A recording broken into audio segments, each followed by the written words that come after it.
faly miarabantsika rehetra manaraka izao fandarana mamitsika izao miarabantsika amin'ny anaran'ilay jesosy kristy tompony finoantsika sy mpanefa azy misy afatra lehibe indray tian'andriamanitra mampitaina amiko sy mampitaina aminao am'izao feonantsika izao kanefa mialohan'izany dia naasa ny fanan'andriamanitra isika mba hialoha lalana aty ampontsika amin'ny alalan'ny vavaka iara hivavaka isika tompoko.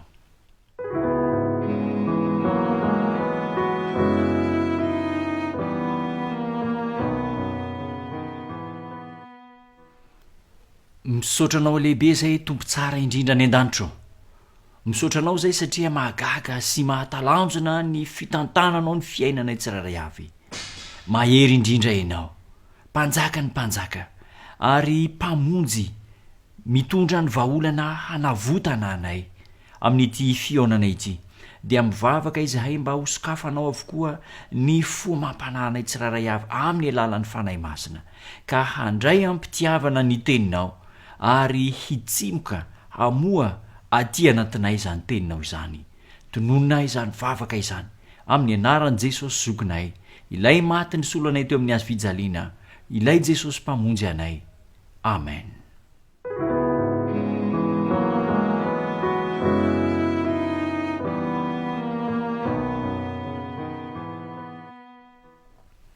Amin'ny maha olombelona mpivavaka antsika amin'ny maha zanak'andriamanitra antsika amin'ny maha olona noforonon'andriamanitra antsika ary indrindraindrindra ihany koa amin'ny maha olombelona mpanota antsika dia mitady ny tsara mandrakariva isika ara-dalàna loatra izany fotom-pisainana izany hoe mikatsaka ny tsara mitady ny ambonimbony kokoa sy ny lafatra kokoa hatrany ka ao amin'ny soratra masina dia misy tantarana lehilahy anankiray aintsika tsenjery dia ny apôstôly paoly.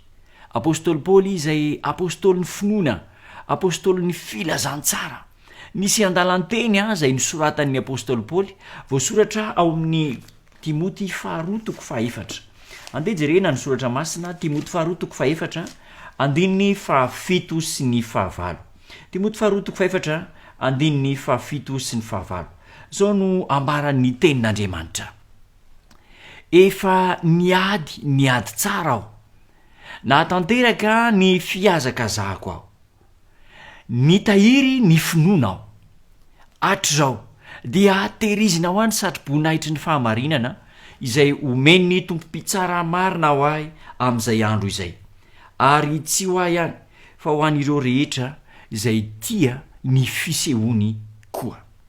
Io zany teny mahagaga ny soratan'ny apôstôly paoly ka eo amin'ny fotoana izay faraparan'ny fiainan'ny apôstôly paoly eo amin'ny faraparan'ny fiainany dia say ny teny anio an-dalanteny io ny apôstôly paoly raha mijery amin'ny andininy voalohany amin'ny timoty 2:4 io sika andininy voalohany 2 3 4 dia manambara mazava ny soratra masina fa efa akaiky ny fotoana hialan'ny apôstôly paoly efa fotoana farany fiainana zany ka teo amin'io fotoana farany io dia niteny ny apôstôly paoly manao hoe niady tsara aho nitahiry ny finoana aho nahatanteraka ny fiazakazahako aho noho izany dia tehirizina ho ahy ny satroboninahitra fahamarinana ary tsy ho ahy ihany fa ho an'ireo zay tia ny fisehonikio amin'io fotoana io zany de efa mahazo antoka 100 ny apôstôly paoly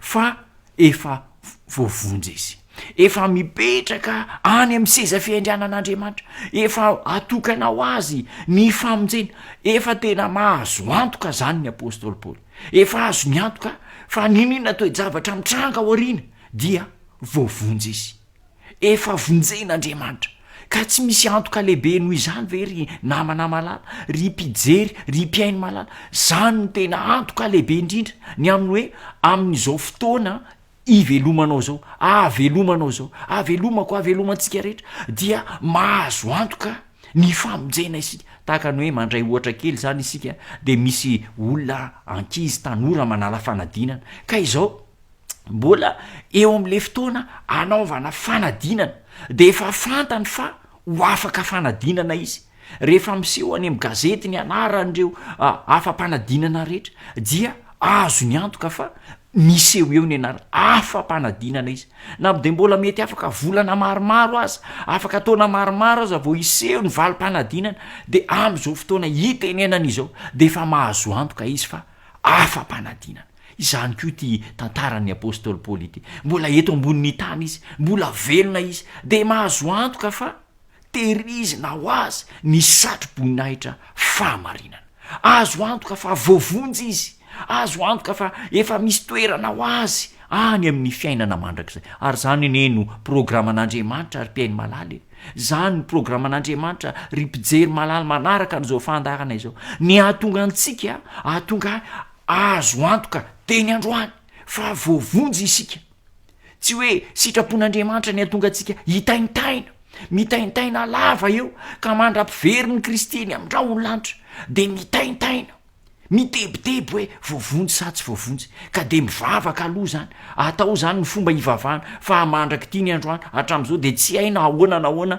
valy ny famonjena fa de mivavaka aloha tsy zany ny programan'andriamanitra fa ny programan'andriamanitra de ny ahazona antoka teny androany fa voavonjy isika zany ene le hira manao hoe misy mpamorokira zany ny teny manao hoe ny fiaina ny lanitra ambony dia andramako sahady ety ka izao zany andeha ho jerentsika ny tantarany apôstôly paoly izay nahatonga azy hiteny an'izany andalany teny zany nahatonga azy azo antoka mihitsy fa tena voavonjy izy am'izao fotoana izay iresany anoratany an'izao epistily ho an'ny timoty zao andeha ho jerentsika ao amin'ny soratra masina ao amin'ny asan'ny apôstôly ao amin'ny bokin'ny asan'ny apôstôly ao toko fahasivy asan'ny apôstôly toko fahasivy ny tantara izay niovan'ny apôstôly paoly fo mbola saolo izy teo aloha fa ao amin'io asan'ny apôstôly toko fahasivy io eo no ahitana ny fizotran'ny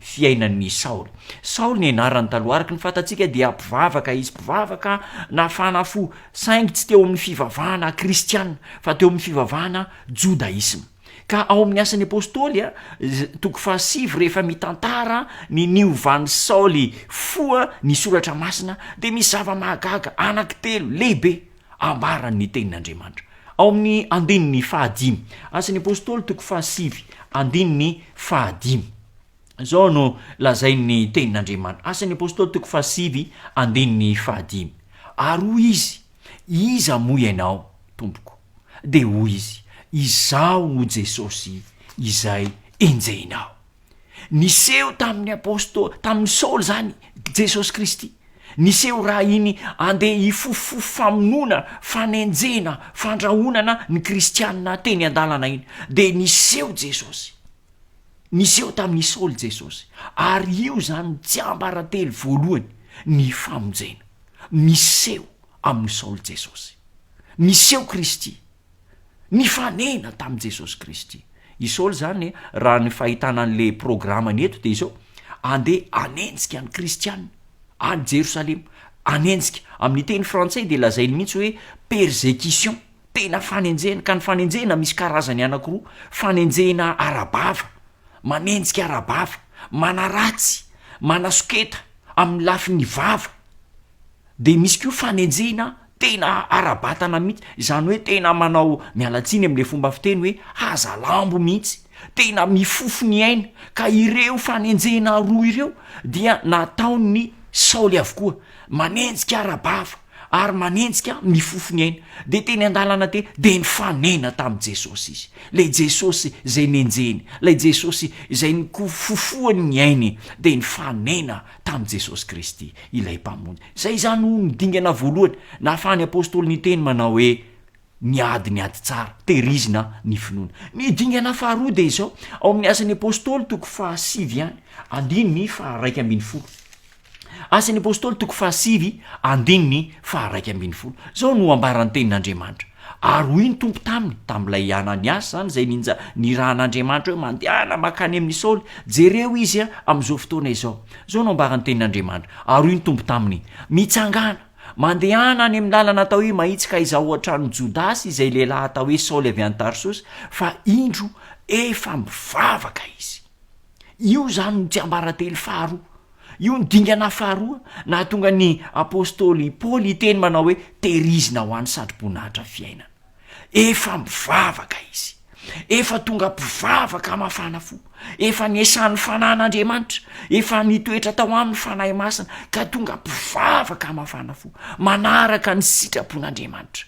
Tonga fanaka voafidin'Andriamanitra ka amin'ny alalan'ny vavaka de miresaka amin'Andriamanitra. Ny sitrapon'Andriamanitra no atao, ny baikon'Andriamanitra ny tanterahana.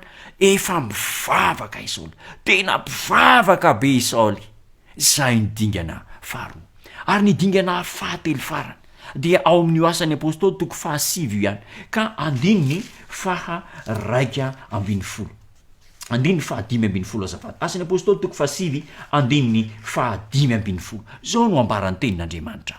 Fa hoy ny tompo taminy, mandehana fa fanaka voafidy izy ho fitondrana ny anaraka eo anatrehan'ny jentilisa sy ny mpanjakan'ny Israely. Io zany no dingana fahatelo farana dia ny fitoriana ny filazantsara. Manambara ny famonjena amin'ny alalan'i Jesosy Kristy, manambara ny famonjena zay nataony Jesosy Kristy teo amin'ny hazofijaliana. Mandehana fa indro mitondra ny filazantsara any amin'ny tany rehetra, any amin'ny jiosy na ny zanak'Israely. Zany no nataon'ny apôstôly Paoly.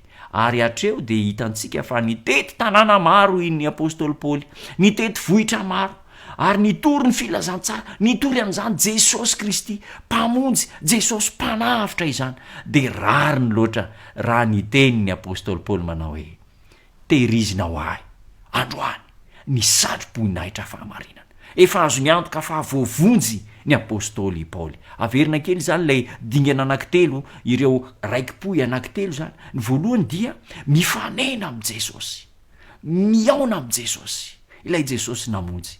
Ny faharoa de tonga mpivavaka be ny apôstôly Paoly.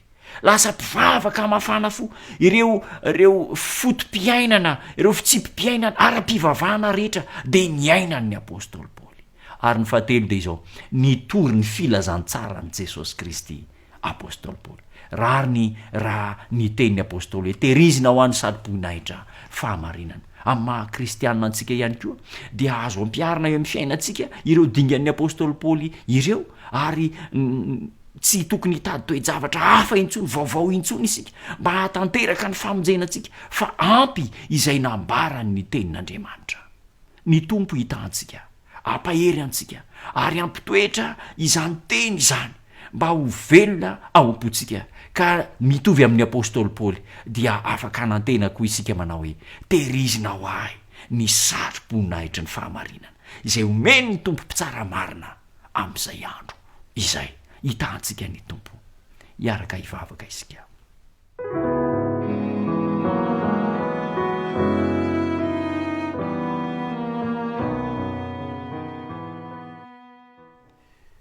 Misaotranao lehibe zahay Andriamanitra noho ny fitiavanao. Misaotra noho ny apôstôly Paoly nametraka tantara tsara teo amin'ny fiainana kristianisma.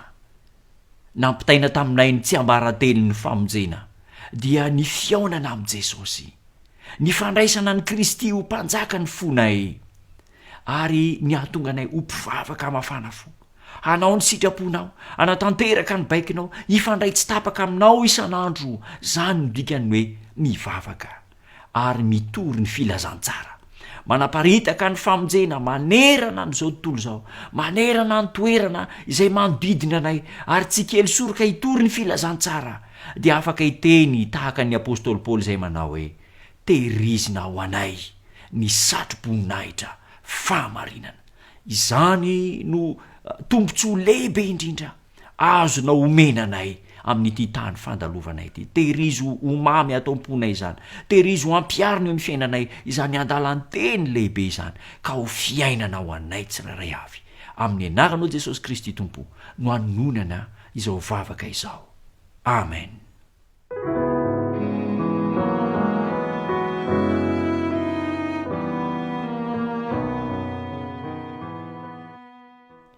Makasitraka antsika ry namana ajaina mpanaraka mavitika izao fandarina izao, nanaraka hatramin'ny farany izany tenin'Andriamanitra izany. Manome fotoana antsika rehetra indray amin'ny manaraka. Veloma tompoko.